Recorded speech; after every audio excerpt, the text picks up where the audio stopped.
waliwahi kujiuliza kuwa ni kwa jinsi gani hatua zetu za uongofu ni muhimu kwa Mungu? Karibu katika mfululizo wa masomo ya Kesha la Asubuhi leo Jumatatu, Aprili 20, 2026. Somo la leo linasema inua juu kiwango. Isaya 62:10 inasema, piteni, piteni katika malango, itengenezeni njia ya watu, tutieni barabara, tueni mawe yake, tuwekeni bendera kwa ajili ya kabila za watu. Neno la Mungu haliweki tu kanuni kuu za ukweli na wajibu ambao unapaswa kuongoza maisha yetu, lakini pia linaweka kwa ajili ya kututia moyo historia ya wengi ambao wameonyesha kwa mfano kanuni hizi. Isipokuwa mmoja aliyekielelezo kikamilifu, hakuna kwenye kurasa takatifu mhusika mmoja afinao kuigo zaidi ya Nabii Danieli. Akiwa amehatarishwa katika ujana wake kwa vivutio vyote vya makao ya kifalme, akawa mtu wa uadilifu usiopinda na aliyejitoa kwa bidii kwa Mungu. Alikabiliwa na majaribu makali ya Shetani, lakini tabia yake haikuyumba wala mwenendo wake kubadilika.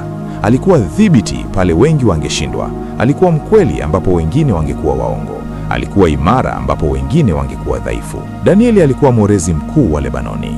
Laiti ile imani, uadilifu na kujitoa kwa Nabii Danieli kungekaa mioyoni mwa watu wa Mungu leo. Kamwe sifa hizi adilifu hazijawahi kuhitajika zaidi ulimwenguni kuliko sasa. Katika kumbukumbu ya wale ambao wamefanya na kuteswa kwa ajili ya jina la Yesu, hakuna jina linang'ao kwa mng'ao angavu zaidi ya usafi kuliko jina la Paulo, mtume kwa mataifa. Upendo wa Yesu uking'aa moyoni mwake, ulimfanya kusahau maslahi yake binafsi na kujikana nafsi. Alikuwa amemuona Kristo aliyefufuka, na sura ya mwazili ilipigwa chapa rohoni mwake na kuangaza maishani mwake. Kwa imani, ujasiri na ustahimilivu ambao usingetishwa na hatari au kuzuiwa na vikwazo, alisonga mbele katika njia yake toka nchi moja hadi nyingine kueneza maarifa ya msalama. Je, wale wanaodaiwa kuwa wafuasi wa Kristo wanaonesha kwa mfano kanuni za imani yao? Uko wapi uzoefu mkina, ulio hai na mtakatifu ambao watu wa Mungu walizoea kuusimulia? Je, kiwango cha Ukristo kimeshushwa? Hapana.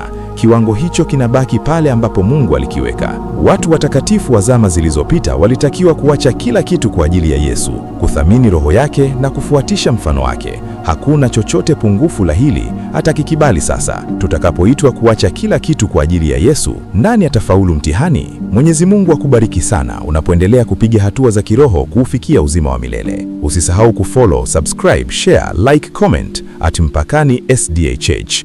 Uwe na tafakari njema.